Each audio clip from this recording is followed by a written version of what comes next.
Oil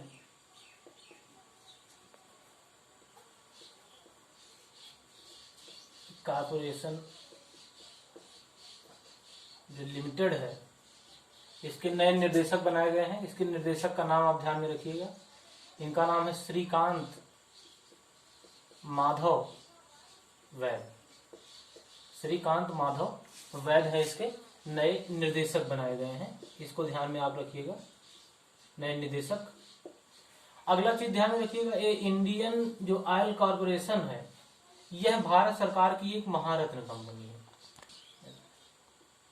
Bharat सरकार की एक महारत्न कंपनी है। और यह जो महारत्न कंपनी है, यहां से आप कुछ ध्यान में रखिएगा। अभी हाल ही में हुआ क्या कि 2 नई महारत्न कंपनियां बनाई गई हैं, जिसमें भारत पेट्रोलियम लिमिटेड है और भारत पेट्रोलियम निगम लिमिटेड है, और दूसरा जो है उसका नाम है power grid corporation of India. तो वो 2 जो है नई बनाई गई हैं। इसके पहले महारत्नों की संख्या कितनी थी? महारत्न कंपनियों की संख्या थी इसके पहले 8 और 2 नई बन गई हैं। तो अभी वर्तमान में अगर एग्जाम में पूछे कि महारत्न कंपनियों की संख्या कितनी है, तो महारत्न कंपनियों की संख्या है 10। महारत्न कंपनियों को जो है एक विशेष माध्यम से दर्जा प्रदान किया जाता है। इसमें 25,000 करोड़ का टर्नओवर करीब आसपास में होना चाहिए। तो अगला देखें ये कौन कौन सी कंपनियां हैं, तो एक ट्रिक के माध्यम से आप इसको समझ लें। BCGINSO और यह 2 नई कौन जुड़ी है? पावर कॉर्पोरेशन ऑफ इंडिया और यह है BPCL, Bharat petroleum corporation limited. ये कौन कौन सी है? भेल है, एक कोल इंडिया प्राइवेट लिमिटेड, एक गेल इंडिया प्राइवेट लिमिटेड, गेल है, और ये है IOC इंडियन ऑयल कॉर्पोरेशन, जो भी मैंने बताया। ये कौन सी है? ये है NTPC, ये भेल भारत हैवी इलेक्ट्रिक लिमिटेड, और एक है कोल, और ये है गेल GAEL गेल, और ये हो गया NTPC, और यह है सेल, ये है oil and natural gas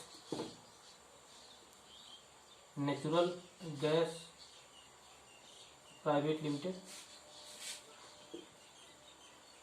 oil and natural gas corporation of India, और ये है power grid corporation of India, और ये है भारत पेट्रोलियम कॉर्पोरेशन लिमिटेड। तो भारत में वर्तमान में महारत्न कंपनियों की संख्या कितनी है? 10। ध्यान में रखिएगा, वेल है, कोल है, गेल है, IOC है, NTPC है, सेल है और ONGC है।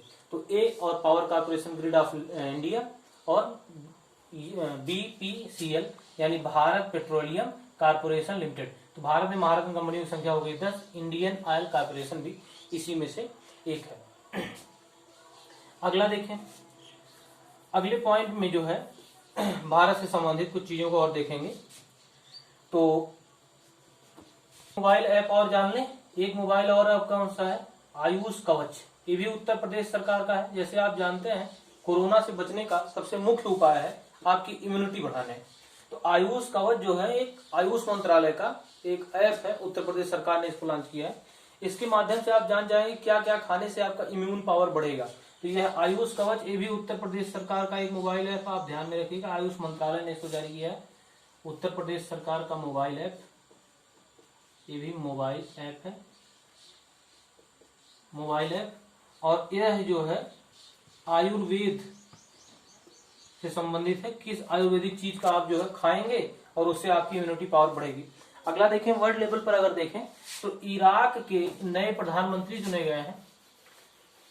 इराक के नए प्रधानमंत्री का नाम अभी ध्यान में रखिएगा। इराक में जो है अभी सुलेमानी की हत्या कर दी थी अमेरिका ने, इसलिए इराक न्यूज में था। तो इराक के नए प्रधानमंत्री कौन है? नए PM, इनका नाम है मुस्तफा अल कधेमी। ठीक, इराक के विषय में अगर देखें तो इराक की राजधानी का नाम क्या है? इराक की राजधानी है बगदाद। तो यहाँ के नए प्रधानमंत्री हो गए हैं। अगला पॉइंट देखें, इस कोरोना वायरस के बीच में ही एक अफ्रीकी स्वाइन फ्लू भारत में एंटर कर गया। अफ्रीकी स्वाइन फ्लू जो है, अफ्रीकी स्वाइन फ्लू ये सुअरों को होता है मुख्य रूप से, और इसमें जो है इसकी दवा बन चुकी है, एंटीटोड है, वैक्सीन है, लेकिन इसमें जो है जिसको हो जाता है उसके मरने की संभावना पूरी होती है, लगभग 100% मृत्यु दर है, बहुत खतरनाक वायरस है। तो अफ्रीकी स्वाइन फ्लू, इस कोरोना के बीच में अफ्रीकी स्वाइन फ्लू का पहला मामला कहाँ देखा गया?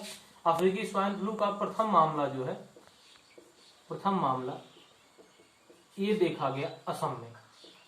असम के पशुपालन मंत्री थे, उन्होंने कहा कि असम में जो है अफ्रीकी स्वाइन फ्लू का एक मामला देखने को मिला है, कुछ सुअरों को हो गया था, तो इसको ध्यान में रखिएगा। तो इराक के नए प्रधानमंत्री मुस्तफा अल कमेदी, बगदाद है इसकी राजधानी। अफ्रीकी स्वाइन फ्लू का भारत में पहला मामला कहाँ देखा गया है? असम में भी हाल ही में। अगला देखें, पत्रकारिता के क्षेत्र का एक प्रमुख जो है पुरस्कार है, एग्जाम में यह पूछता है कि ये किस क्षेत्र का पुरस्कार है, तो यह भी ध्यान रखिएगा भाई, पुलित्जर पुरस्कार। पुलित्जर पुरस्कार जो है एक किस क्षेत्र का पुरस्कार है? तो यह पत्रकारिता के क्षेत्र का पुरस्कार है। किस क्षेत्र में प्रदान किया जाता है? पत्रकारिता में, पत्रकारिता के क्षेत्र का पुरस्कार।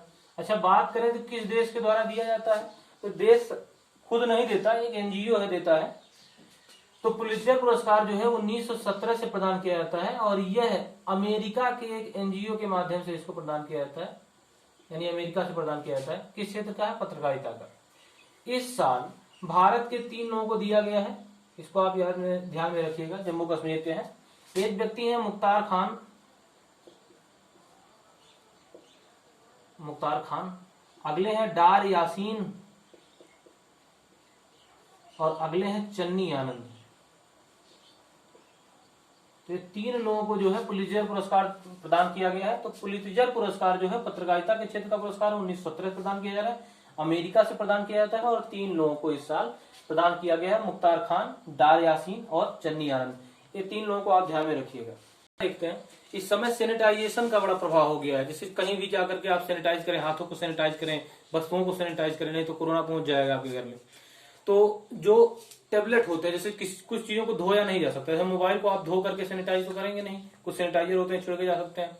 तो इसी को ध्यान में रखते हुए, या गैजेट्स को, कंप्यूटर्स को धुल नहीं सकता आदमी, डेटा लगा के साफ नहीं कर सकता, तो उसको साफ करने के लिए एक यूवी यानी अल्ट्रा वायलेट कीटाणु शोधन टावर बनाया गया है। यूवी कीटाणु शोधन टावर बनाया गया है गैजेट्स को, कंप्यूटर्स को, मोबाइल को सैनिटाइज करने के उद्देश्य से। इसको बनाया किसने? इसको ध्यान में रखिएगा, यूवी कीटाणु शोधन टावर,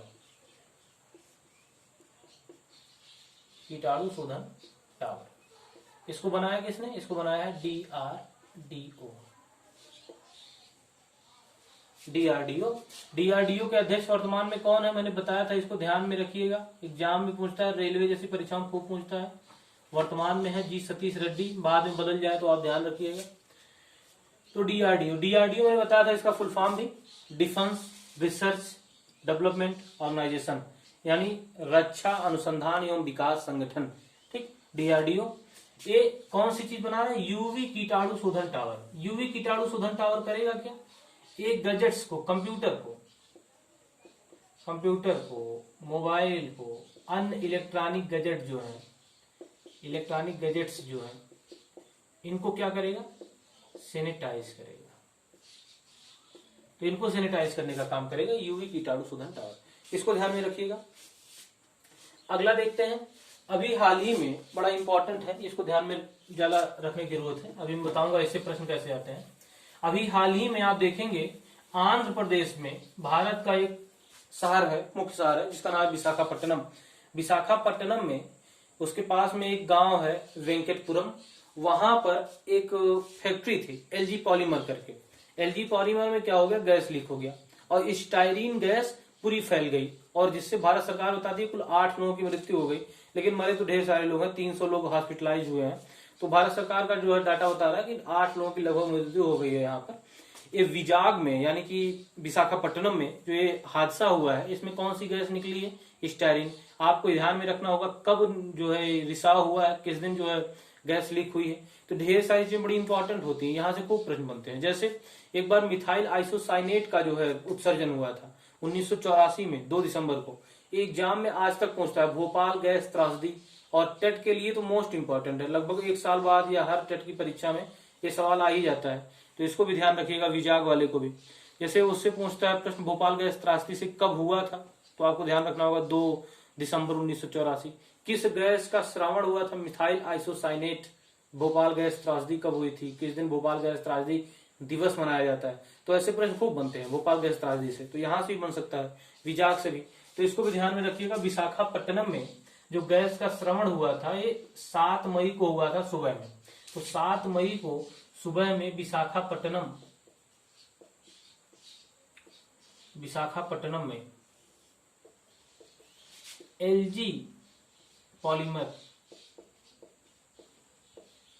एलजी दक्षिण कोरिया की कंपनी है, तो एलजी पॉलीमर जो लिमिटेड है, इसका एक कारखाना था। पॉलीमर मतलब यहाँ प्लास्टिक बनने का काम होता था, प्लास्टिक से काम होते थे। तो पॉलीमर लिमिटेड जो है, इससे गैस लीक हो गई यहाँ पर, गैस लीक। अब गैस कौन सी लीक हुई इसको भी ध्यान में रखिएगा। गैस लीक हुई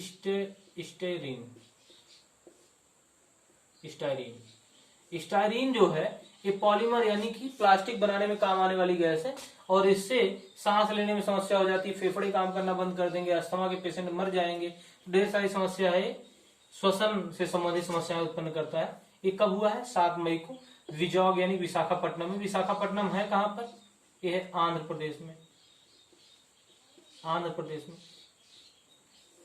और अभी हाल ही में न्यूज में आया था कि आंध्र प्रदेश में 3 राजधानियों वाला राज्य हो गया, यहाँ पर 3 राजधानियां बनेंगी। वर्तमान में जो है इसके जो मुख्यमंत्री है उनका नाम है जगन मोहन रेड्डी यहाँ के मुख्यमंत्री हैं। विशाखापट्टनम के विषय में आपको बता दूं, विशाखापट्टनम का जो बंदरगाह है भारत का सबसे गहरा बंदरगाह है, इसको ध्यान में रखिएगा, एग्जाम में पूछा गया प्रश्न है। भारत का सबसे गहरा बंदरगाह कौन सा, विशाखापट्टनम का बंदरगाह। ये कहां पर, आंध्र प्रदेश में। साथ में देखते हैं वैश्विक ऊर्जा संक्रमण सूचकांक। तो वैश्विक ऊर्जा संक्रमण सूचकांक 2020 अभी हाल ही में लॉन्च हुआ है। मैंने बताया था सूचकांकों में आपको क्या ध्यान रखना है, किसने जारी किया। तो सबसे पहले तो यही जरूरी है, विश्व आर्थिक मंच ने इसको जारी किया है, विश्व आर्थिक मंच के द्वारा जारी किया गया है। अगला पॉइंट, इसमें पहला स्थान किसका है, प्रथम कौन है, तो प्रथम स्थान मिला है स्वीडन को। भारत का स्थान कौन सा है, इसको ध्यान में रखिएगा। भारत का स्थान पिछले साल से 2 स्थान की प्रगति पर है। भारत का स्थान इस बार है 74वां, और पिछली साल यानी 2019 में भारत का जो स्थान था वो था 76वां। ठीक, अच्छा, वैश्विक ऊर्जा संक्रमण सूचकांक का मतलब क्या है, यानी किस देश में ऊर्जा का उत्पादन कितना होता है, लोगों में प्रसार कैसे है, बिजली कितनी पैदा होती है, इन सब चीजों को लेकर के ये मानक बनाते हैं। तो वैश्विक ऊर्जा संक्रमण सूचकांक, आप भारत का स्थान ध्यान में रखिएगा, ऐसे प्रश्नों में सिर्फ भारत का स्थान ही ज्यादा पूछने की संभावना होती है। अगला देखें, अभी मैंने कल आप लोगों को बताया था कि अगर हवाई मार्ग से लोगों को, जो प्रवासी भारतीय विदेशों में थे, उनको जब भारत में बुलाया गया तो उस मिशन का नाम दिया गया था वंदे भारत मिशन। यानी वंदे भारत मिशन के द्वारा विदेश से हवाई मार्ग के द्वारा भारतीयों को वापस लाया गया था, ये वंदे भारत मिशन था। अभी हाल ही में जो है नौसेना ने विदेश से नौसैनिक जहाजों से या जो पानी वाली जहाजें हैं इनसे लोगों को वापस भारत में लाने के लिए एक समुद्र सेतु नाम का एक मिशन लॉन्च किया है। तो अगर समुद्र सेतु मिशन पूछे तो नौसेना के द्वारा यानी कि पानी वाली जहाजों के द्वारा भारतीय जो प्रवासी भारतीय हैं विदेशों में, प्रवासी भारतीयों को समुद्र मार्ग के द्वारा भारत में वापस लाने के लिए यह मिशन चलाया गया है, समुद्र सेतु मिशन। तो वंदे भारत हवाई यात्रा था, समुद्र सेतु जो है पानी वाली जहाजों के द्वारा समुद्र मार्ग से वापस लाने का। वैश्विक ऊर्जा संक्रमण सूचकांक हो गया, तो ये चीजें आप ध्यान में रखें। UNEP, united nation environmental programme, तो यह जो है संयुक्त राष्ट्र पर्यावरण कार्यक्रम, इसकी एक राष्ट्रीय सद्भावना दूत है, राष्ट्रीय सद्भावना दूत। ऐसे प्रश्न भी एग्जाम में खूब पूछते हैं। यूएनईपी टेट का मोस्ट इंपॉर्टेंट प्रश्न, अगर आप टेट का पेपर देने जा रहे हैं तो उसमें इसके बारे में कई बार एग्जाम में प्रश्न आता है। देखें, इसका फुल फॉर्म पहले जान लीजिए, संयुक्त राष्ट्र पर्यावरण कार्यक्रम। ठीक, एक है यूएनईपी, एक है यूएनडीपी, तो कंफ्यूज मत होइएगा। यूएनडीपी में ये वाशिंगटन डीसी में, अमेरिका में। यूएनईपी जो है इसका मुख्यालय कहाँ मिलेगा? इसका मुख्यालय मिलेगा नैरोबी में। और नैरोबी कहाँ की राजधानी है? केन्या की। तो केन्या की राजधानी यानी अफ्रीका में जो है इसका मुख्यालय मिलेगा। और इसकी सद्भावना दूत बनाई कौन गई है? भारत की एक अभिनेत्री है जिनका नाम है दिया मिर्जा। भारत की अभिनेत्री दिया मिर्जा जो है इसकी सद्भावना दूत बनाई गई है यूएन के द्वारा, इसको ध्यान में रखिएगा। और अगला है, एक योजना शुरू की गई है एफआईआर आपके द्वारा, यानी आप अपने घर से एफआईआर करवा सकते हैं। यह एक योजना शुरू की गई है। यह किस राज्य की योजना है? मध्य प्रदेश की योजना है। मध्य प्रदेश सरकार ने इसको शुरू किया है, एफआईआर आपके द्वारा योजना। तो इसको भी ध्यान में रखिएगा। मध्य प्रदेश से संबंधित कुछ चीजें मैंने कल बताया था आप लोगों को, अच्छे से देखें। ये जो है राजधानी है इसकी भोपाल। मैंने बताया था कि झीलों का शहर कहते हैं भोपाल को भी और उदयपुर को भी, ये दोनों को झीलों का शहर कहा जाता है। तो ये मध्य प्रदेश हो गया, मध्य प्रदेश का राजधानी हो गया। वर्तमान में मध्य प्रदेश के मुख्यमंत्री कौन है? शिवराज सिंह चौहान, ये यहाँ के मुख्यमंत्री हैं। एफआईआर आपके द्वारा और यूएन, ये दोनों आप ध्यान में रखें। अगला देखें, फीफा महिला का जो अंडर 17 है, यानी कि 17 वर्ष के नीचे का, तो फीफा महिला अंडर 17 फुटबॉल कप। फीफा किससे संबंधित है? फुटबॉल का मतलब ये है, फीफा का मतलब ये फेडरेशन ऑफ फुटबॉल का एसोसिएशन है। तो फीफा जो फुटबॉल का है महिला अंडर 17, इसका जो मैच होगा अगले साल फरवरी में होगा ये। तो अगले साल फरवरी मार्च में फीफा अंडर 17 महिला विश्व कप, इसका आयोजन कहां पर किया जाएगा? भारत में किया जाएगा। और फीफा जो है ये बहुत ही विश्व की सबसे बड़ी, अगर बोले या सबसे कमाई वाली एसोसिएशन बोले तो फीफा ही है। तो फीफा आप ध्यान में रखें। एक स्ट्रीट है जिसका नाम बदला गया है और वो भारत के एक व्यक्ति के नाम पर रखा गया है, इसलिए उसको वो जरूरी है पढ़ना। तो इजराइल जो है अपने यहाँ की तेल अवीव की एक सड़क है, उस सड़क का नाम, इजराइल का एक प्रमुख शहर है, इजराइल का प्रमुख शहर है जिसका नाम है तेल अवीव। यहाँ पर एक सड़क का नाम जो है बदला गया है और सड़क का नाम रखा गया है टैगोर स्ट्रीट। टैगोर स्ट्रीट कहां पर है? तेल अवीव में है। और टैगोर स्ट्रीट जो है जगह है तेल अवीव, यहाँ पर सड़क का नाम रख के कर दिया गया है टैगोर स्ट्रीट। और टैगोर स्ट्रीट आप जान ही रहे किसके नाम पर रखा गया होगा? रविंद्रनाथ टैगोर। रविंद्रनाथ टैगोर के नाम पर। रविंद्रनाथ टैगोर की 159वीं जयंती पर इनको श्रद्धांजलि देते हुए इजराइल ने अपने तेल अवीव शहर की एक सड़क का नाम टैगोर स्ट्रीट रखा है। तो ध्यान में रखिएगा, आपसे पूछ सकता है टैगोर स्ट्रीट कहां पर है। रविंद्रनाथ टैगोर की अगर बात करें तो इनके पिताजी का नाम था देवेंद्रनाथ टैगोर। देवेंद्रनाथ टैगोर और देवेंद्रनाथ टैगोर ब्रह्म समाज से जुड़े हुए व्यक्ति थे, तत्वबोधनी सभा से जुड़े हुए व्यक्ति थे। तो ये रविंद्रनाथ टैगोर जो है इनकी एक रचना थी गीतांजलि, और गीतांजलि को इंग्लिश अनुवाद के लिए 1913 में एशिया का साहित्य का पहला नोबेल पुरस्कार किसको मिला था? रविंद्रनाथ टैगोर को। भारत के पहले नोबेल पुरस्कार विजेता कौन? रविंद्रनाथ टैगोर। एशिया के पहले साहित्य के नोबेल पुरस्कार विजेता कौन? रविंद्रनाथ टैगोर। गीतांजलि के लिए मिला था। इनकी एक और पुस्तक है गोरा, काफी इंपॉर्टेंट है। काबुली वाला इनकी एक प्रमुख जो है कहानी है, ये भी इंपॉर्टेंट है। तो यह हो गया रविंद्रनाथ टैगोर से संबंधित। अगला देखें, रविंद्रनाथ टैगोर ने शांति निकेतन की स्थापना की थी। शांति निकेतन मोस्ट इंपॉर्टेंट है। शांति निकेतन विश्वविद्यालय की स्थापना किसने की थी? रविंद्रनाथ टैगोर। रविंद्रनाथ टैगोर की एक उपाधि थी। उपाधि क्या थी इनका? गुरुदेव। गुरुदेव इनको कहते थे। गुरुदेव की उपाधि दी थी इनको महात्मा गांधी ने। तो ये हो गए रविंद्रनाथ टैगोर। ये हो गया तेल अवीव और टैगोर स्ट्रीट। भारत और मध्य एशिया, भारत और मध्य एशिया के बीच में अगर देखें, भारत और मध्य एशिया का सर्वश्रेष्ठ क्षेत्रीय हवाई अड्डा, सर्वश्रेष्ठ क्षेत्रीय हवाई अड्डा का खिताब किसको दिया गया?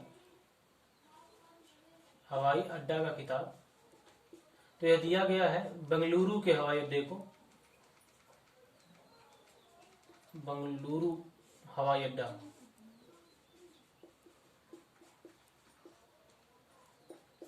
और पिछले 3 साल से दिया जा रहा है ऐसे ही बेंगलुरु अंतर्राष्ट्रीय हवाई अड्डे को सर्वश्रेष्ठ क्षेत्रीय हवाई अड्डे का खिताब दिया गया। कहाँ के? भारत और मध्य एशिया के।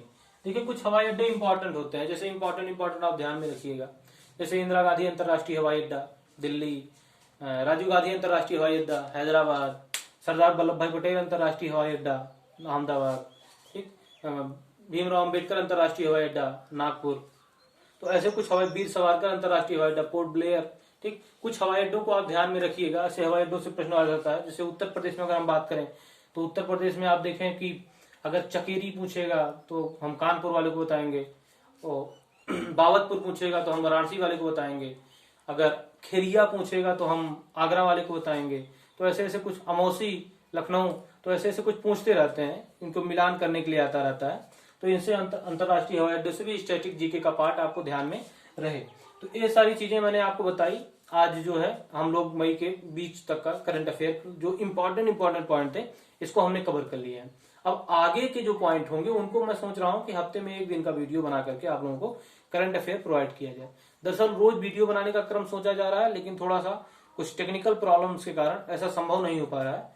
वैसे संभव जब भी हो जाएगा तो रोज करंट अफेयर के प्रश्न आप लोगों को 10-15 मिलते रहेंगे और उनको स्टैटिक जीके के साथ जोड़ करके एक अच्छे से मैं डिस्क्राइब करता रहूंगा, जो बहुत जरूरी होता है। मैंने पहले ही बता दिया है कि करंट एग्जाम के लिए बहुत जरूरी है, उसके साथ में स्टैटिक जीके भी आपको तैयार रखना है। दोनों सुविधाएं आपको प्रदान की जाएंगी, लेकिन अभी भी सीमित संसाधनों में जो भी मैं आप लोगों को उपलब्ध करा पा रहा हूँ घर पे रहते हुए इस लॉकडाउन में, वो मैं आप लोगों को उपलब्ध करा रहा हूँ। आप लोग अपना विश्वास और सहयोग बनाए रखें और इस चैनल को निरंतर देखते रहें और कमेंट करते रहें। आप लोगों के सुझाव बहुत आवश्यक हैं, आप लोगों के कमेंट नहीं आते, कमेंट खूब करते रहें और कमेंट करके हमको सुझाव देते रहें। इन सीमित संसाधनों में हम जो भी सुधार कर पाएंगे वो सुधार करेंगे और आप लोगों को अच्छे से अच्छा जो है उपलब्ध कराया जाएगा। कोई भी अगर आप लोगों को संशय होता है प्रश्नों में तो आप लोग हमें जो है कमेंट बॉक्स में आप कमेंट करें और हमको बताएं। और इस चैनल को प्रसारित करने के लिए आप जो भी सहयोग कर सकते हैं चैनल को आगे बढ़ाने के लिए, नए सब्सक्राइबर जुटाने के लिए, तो आप लोग करते रहें और लाइक शेयर करते रहें और कमेंट करते रहें, हमको सुझाव देते रहें। धन्यवाद।